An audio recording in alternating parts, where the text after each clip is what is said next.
Wasabi guys, Void here coming back at y'all with yet another deck tech for one of my patrons. This time we're going to do one for Ugamon, and he requested that I do either one of two commanders. The one I ended up choosing was Vela the Night-Clad. She is 6 mana in Dimir colors for a 4/4 legendary human wizard. She has Intimidate. Other creatures you control have Intimidate, and whenever Vela the Night-Clad or another creature you control leaves the battlefield, each opponent loses 1 life. She's actually quite the underrated commander option. I don't feel like enough people know about her yet. But mainly what Ugamon wanted me to do is make more of a ninja tribal based deck around Vela the Night-Clad. However, the tribal synergies with ninjas are just not there yet. There's a lot of good ninjas, but we just don't have enough consistency, so we need to kind of just depend on making creatures unblockable, doing sort of shenanigans based on being able to deal combat damage, stuff like that. And we want to take advantage of creatures leaving the battlefield as well, because Vela the Night-Clad rewards us by forcing each opponent to lose 1 life when that happens. Now, there's another way that you could go around building a Vela the Night-Clad deck, more or less just blue-black tokens if you want to use some sack outlets and throw in some other things like blood artists and grave packs, just to make leaving the battlefield so much more important for your creatures that you just get more out of it other than just Vela's trigger. So for the most part, this is going to be a blue-black ninja deck. There's going to be a lot of creatures that are just good because they're unblockable as well, because that's the whole theme of ninjutsu. Your creatures want to be unblocked, and then you can pay whatever mana is in the ninjutsu cost, and then return that creature to your hand, replace it with whatever ninja has ninjutsu in your hand, and you likely get something pretty cool when that creature then connects. So let's get on to the actual list. As far as lands go, it is just your basic blue-black mana fixing, but there are some awesome ones, such as Creeping Tar Pit. It is a bit expensive, so I don't expect everyone to want to play it, but it is yet another way to get an unblockable creature out there. And we do also have a Rogue's Passage, so worst comes to worst, we just make any creature we have unblockable, just pay that 4 mana, tap the Rogue's Passage, and we're good. So that's about it for the lands. That's all you really need to know. The rest is just your basic mana fixing. On to the artifacts. This is going to be, for the most part, ramp, equipments, that kind of stuff. We have our typical Soul Ring, pretty basic mana ramp. And then we do play Blade of Selves, a 2 mana equipment. It has an equip cost of 4, so it's a little bit expensive there, but once we give a creature Myriad, it's basically, okay, likely the one we've equipped it to is unblockable already, so then we can just replace whatever token that was made with the Myriad with the ninjutsu creature that we have, so then we don't actually have to return the creature that's unblockable back to our hand, but rather the tokens that are made with Myriad. So there's a big upside to Myriad in this deck, that you do get something from the tokens, they don't just disappear, so that's pretty cool. Then we play Dimir Signet, basic mana ramp, nothing special there. We do play Talisman of Dominance as well, same thing, mana fixing. We play a Dowsing Dagger because it's, again, all about making our creatures unblockable. Likely whatever we have this equipped to is going to be unblockable already, so all we have to do, give it that +2/+1, swing in, deal combat damage, and then we flip it over, and it turns into Lost Veil, which can then add 3 mana of any one color to our mana pool, which is just ridiculous mana ramp. So it's an awesome card in this type of deck. We have our Lightning Greaves. We want to give our creatures haste and shroud. We want to be able to connect, and the ninjutsu ability does technically get around it because it just replaces a creature that is unblocked, not a target creature, so it does get around Lightning Greaves' shroud. We do have a Mask of Riddles, blue-black equipment, which is pretty cool. Equipped creature has Fear, so it can only be blocked by black creatures or artifact creatures, which is pretty cool. That gets around a lot of creatures. And whenever equipped creature deals combat damage to a player, you may draw a card. So it's kind of like Coastal Piracy on a 2 mana equipment. It's pretty nice. Swiftfoot Boots, again, same thing, Lightning Greaves. Gonna give hexproof, very important to protect our creatures. We have Thought Vessel, going to make it to where we have no maximum hand size, going to ramp us up 1 as well. We play Crystal Shard because this is also a very underrated card to throw in a deck like this. A lot of our ninjas are going to be one-time uses unless we have a way to bounce them to our hand. So if we have a card like this, we can then bounce our best ninjas back to our hand and then reuse them all over again for their ninjutsu abilities. Pretty cool. We also play Quietus Spike, 3 mana equipment, gives our creature Death Touch, and whenever it would deal combat damage to a player,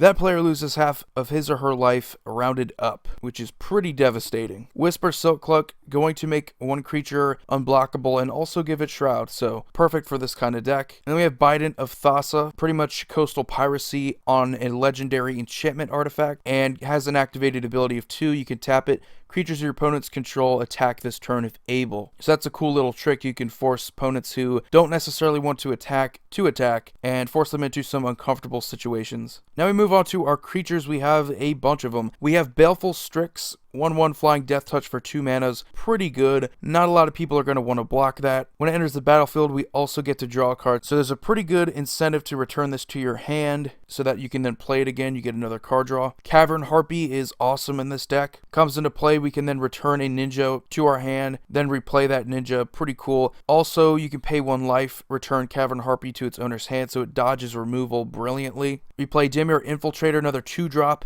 Can't be blocked, a 1/3 with Transmute. So if we don't necessarily like this card, we can get a better card for 2 mana. That's pretty nice. Invisible Stalker is a 1/1 for 2 mana, hexproof. That's also unblockable. One of the most annoying cards in the entire game, and it's likely never going to be dealt with unless your opponents have board wipes. Pretty easy to then replace with a ninja in our hand. Awesome card. Skull Snatcher is the first ninja we're going to look at here. A 2/1 for 2 with a ninjutsu of 1 black, so we can then return an unblocked creature to our hand and then put it on the battlefield tapped and attacking. And whenever it would deal combat damage to a player, we exile up to 2 cards from that player's graveyard. Very good hate against graveyard-based decks. There's a ton of them in the format. So this is a pretty good ninja. Pretty cheap, easy to overlook, but it does put in some work. We have Dimir Cutpurse, a 2/2 for 3 mana. Doesn't have any sort of evasion, but we likely want to give it some. And whenever it deals combat damage to a player, that player discards a card and we draw a card. So that's pretty cool. We do play one of the newer cards in this deck, Keru Mind Eater, 3 mana, 1/3 vampire with menace, so a bit difficult to block for our opponents. Whenever it deals combat damage to a player, that player exiles a card from his or her hand face down. And you may look at and play cards exiled with Keru Mind Eater, so you're likely going to want to attack people who are within your colors so that you don't really mess up and you don't have to rely on any other sort of color of mana. We have a Mistblade Shinobi, another cool ninja,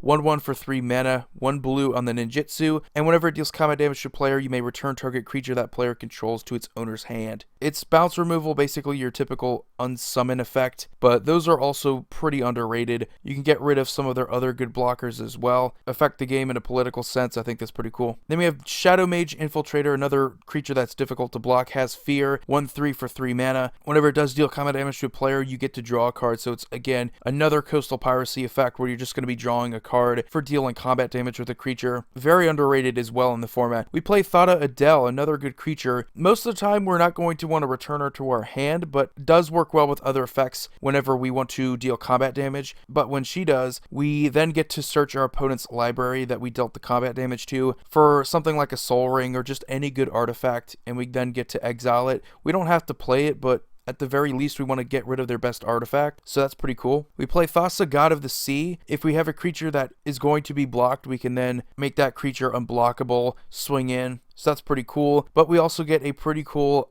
upkeep trigger. We get to scry 1, and also if you have devotion to blue that's like 5, then she becomes a 5/5 indestructible creature, so she's pretty good. Then we have Walker of Secret Ways, 3 mana, 1/2 ninjutsu of 2 mana, and whenever it deals combat damage to a player, you look at that player's hand, so it's basically like your Gitaxian probes type of thing. You can also pay 2 mana and activated ability to return target ninja you control to its owner's hand, and you can only do that during your turn, so at the very least it's going to return maybe herself or a better ninja to your hand. So that's pretty awesome. We have Evil Twin, because in blue-black, at the very least, this is going to give you a copy of the best creature, and then give you a way to, at the same time, get rid of their creature. So in blue-black, if you have to go with a filler creature, this isn't a bad one. We also play Ninja of the Deep Hours, 4 mana for a 2/2 with a ninjutsu of 2, and whenever it deals combat damage to a player, you may draw a card, so again, another coastal piracy effect. Very underrated card draw, pretty well-known ninja. And we have Phyrexian Metamorph, again,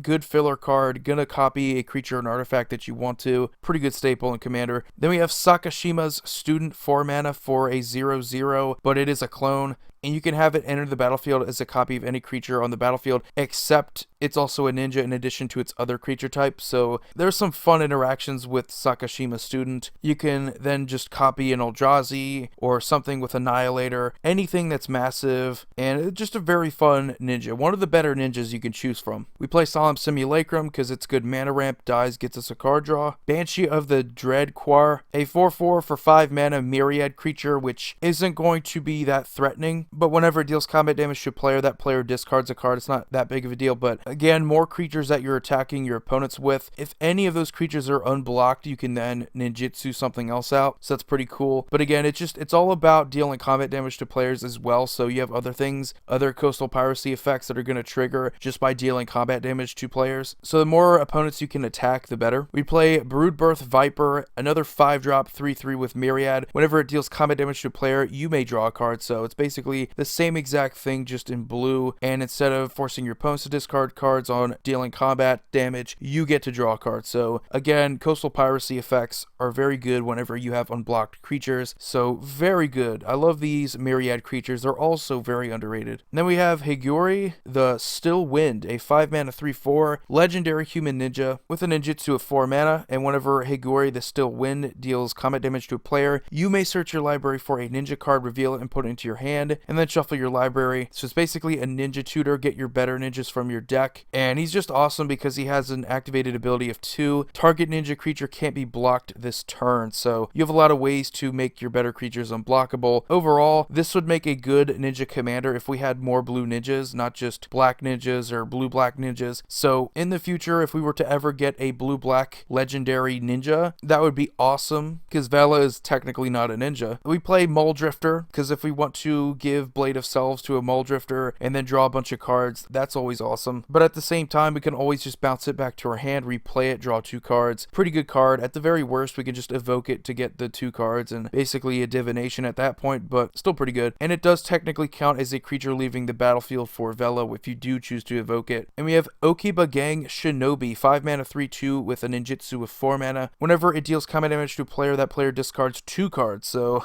even more deadly if your opponents have fewer cards in their hand. If they just have 3 cards, you're really gonna force them into a corner. Pretty good card. Throat Slitter, another 5-drop 2/2 ninjutsu of 3 mana. Whenever it deals combat damage to a player, destroy target non-black creature that player controls. So it's a decent way to remove some good creatures. It is non-black creatures, so only downside, but still pretty good. Deadeye Navigator, pretty awesome in this deck. Creatures leaving the battlefield is the trigger. It's not dying or being exiled or anything other than just leaving the battlefield specifically. So any sort of flicker effects are going to be pretty good, and it's just 2 mana to do that. So you could just force your opponents to lose 1 life each time you want to flicker. You could just spend an entire turn just flickering your creatures, and your opponents could lose, 6 life each?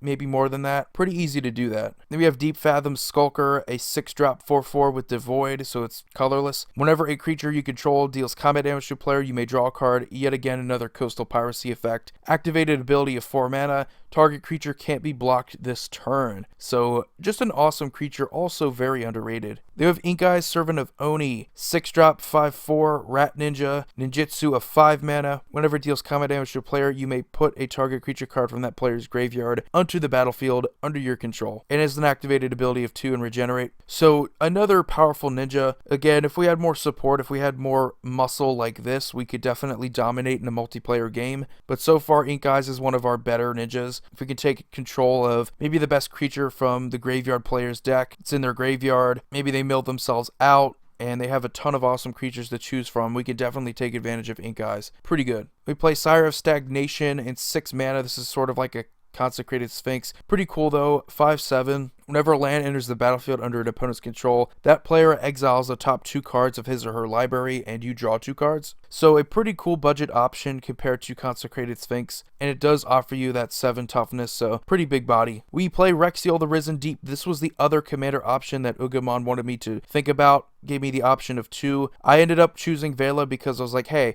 Vela is actually a good commander that could also play Rexiel, so I think that's a pretty cool synergy there. Also, he's awesome because he has Island Walk and Swamp Walk, going to be difficult to block. Whenever he deals combat damage to a player, you may cast target instant or sorcery card from that player's graveyard without paying its mana cost, and then exile it instead if it would end up in the graveyard. Most of the time, we're probably not going to return it, but there's going to be situations where our opponents don't have good instant or sorceries in their graveyard, so another cool way to then get the ninjutsu. Island Walk, Swamp Walk is very difficult to block. Silent Blade Oni, 6/5 with a ninjutsu of 6 mana, all on a 7 mana creature. Pretty deadly because whenever he deals combat damage to a player, you look at that player's hand and you may cast a non-land card in it without paying that card's mana cost. Pretty devastating. If you can pay the 6 mana, ninjutsu him out, you're going to be dealing 6 damage, plus whatever's going to happen when you get combat damage triggers. That's pretty cool. Going to likely go after someone who has the most cards in their hand, because that usually equates to them having something good in their hand. Pretty cool ninja. We just need more awesome ninjas like these. Then we move on to our enchantments. We have 7 of them. We have Dothy Embrace, 3 mana in black that has an activated ability of 2. Target creature gains shadow until end of turn. Can only block creatures with shadow, and it can only be blocked by creatures with shadow, and it's a reference to the other Dothy that have shadow. Pretty cool card. Equilibrium, 3 mana blue enchantment. Whenever you play a creature spell, you get to pay 1 generic. If you do, return target creature to its owner's hand. So you could use this on your opponent's creatures, you could use this on your ninjas, get more uses out of them. I think that's pretty cool. Phyrexian Arena, basic good card draw at our upkeep.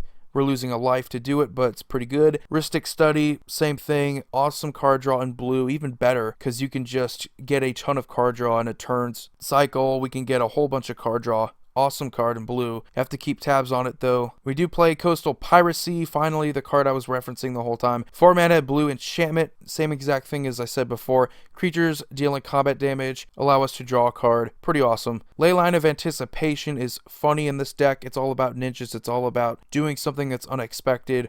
What's more unexpected than giving all of our non-land cards flash? Also pretty cool if we get it in our opening hand. Gonna affect the entire game at that point. Dire Undercurrents is our last enchantment, 5 mana blue-black. Whenever a blue creature comes into play under our control, you may have target player draw a card, so ourself, obviously. And whenever a black creature comes into play under our control, we may have target player discard a card. So one of those cards that if you want to work with the synergy of Vela, the whole creature's leaving the battlefield, entering the battlefield, is pretty cool to take advantage with a card like this. A lot of creatures are going to be leaving the battlefield, but also a lot of creatures are going to be entering the battlefield because of the ninjutsu, so that's pretty cool. Then we have some good sorceries. We have 6 of them. We have Demonic Tutor, going to tutor up whatever we need from our deck. Pretty basic.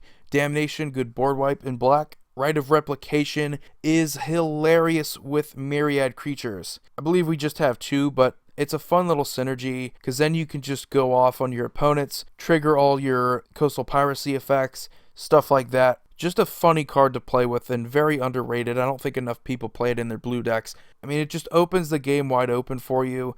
You can do this on your opponent's creatures. Just a brilliant card. Baral's Expertise may be something people wouldn't be thinking of, but 5 mana sorcery. We can return up to 3 target artifacts and or creatures to their owner's hand. We can do this on our ninjas, get more uses out of our ninjutsus, and we get to cast a card with converted mana cost 4 or less from our hand without paying its mana cost. So we do get something out of it. It's not just 5 mana to return 3 targets, but we also get a 4 converted mana cost card from our hand. So that's also pretty good. So it synergizes pretty well with the deck. Devastation Tide. We like these sort of return all non-land permanents to their owner's hand effects because we have no problem returning, getting more uses out of our ninjas. Also has the miracle cost, which is pretty good. Stolen Identity is awesome. The whole cipher thing is one of those keywords that's been lost and not a lot of people care about it too much, but we can put a token on the battlefield that's a copy of target artifact or creature, and then we can cipher it onto a creature we control, and it's likely going to be on something that can't be blocked. So whenever we deal combat damage with that creature, we can then cast a copy of Stolen Identity and get it all over again, so that's pretty cool. And then our instants, good control stuff. We have Counterspell. We don't play a lot of these, but we want to be able to stop what our opponents are doing. We don't necessarily have the most overwhelming creature base, but we have something, so if we can keep our opponents from overwhelming us, that's always important. Cyclonic Rift, same thing, gonna stop our opponents from overwhelming us. Pretty good staple. Familiar's Ruse, 2 mana counterspell, but also gives us the benefit of returning a creature we control back to our hands so that we can then reuse their ninjutsu. So pretty good counterspell for this deck. Capsize, good removal, buyback, returning a target permanent to its owner's hand. We want to likely save this up for removal as far as our opponent's creatures go, but we can also use this on our own ninjas. We have disallow, good counterspell, counters target spell or activated ability or triggered ability, so very versatile. You have memory plunder, pretty versatile card as well. 4 mana instant. We get to cast a target instant or sorcery from an opponent's graveyard without paying its mana cost. There's a lot to choose from in the format. Just a good blue-black card. You have Paradoxical Outcome, very similar to Baral's Expertise, maybe something not a lot of people would have considered for a deck like this, but we get to return any number of target non-land, non-token permanents we control to our hand, and then we draw a card for each card returned to our hand this way. So if we have multiple ninjas out there, we get to return them all back to our hand, leave any good creatures out there, we can be selective about it, and then draw that many cards. So all at instant speed, this card is ridiculous, and I'm surprised no one has really been considering it for Commander. It's seeing some play in some decks, but it's not seeing enough play. It's going to give you a ton of card draw. It's a fantastic card. And then we do play in Evacuation, instant speed, 5 mana, return all creatures to their owner's hands. Just more good removal. We don't necessarily care about our ninjas returning to our hand, because then we get to reuse their ninjutsus, like I said a million times in this video. But that's going to do it for the deck tech for Uggamon. Hope you enjoyed it. Vela the Night-Clad is pretty unique. I actually like her as a commander. I feel like if we had more blue-black token synergies, she would be pretty busted, because that leaving the battlefield trigger, the fact that it doesn't matter if your creatures are being exiled, whether they die, return to your hand, anything like that, or even back to your library, as long as they leave the battlefield, her ability is going to trigger. So I think that's just really powerful in addition to giving your other creatures Intimidate. I just don't know why she hasn't really gotten enough support yet as a commander. So anyway guys, let me know what you think. The deck list will be in the description as always. Check out my Patreon if you want me to do any deck techs for you. The link to that will also be in the description box below. Anyway, you all have a wonderful day. Void here signing off.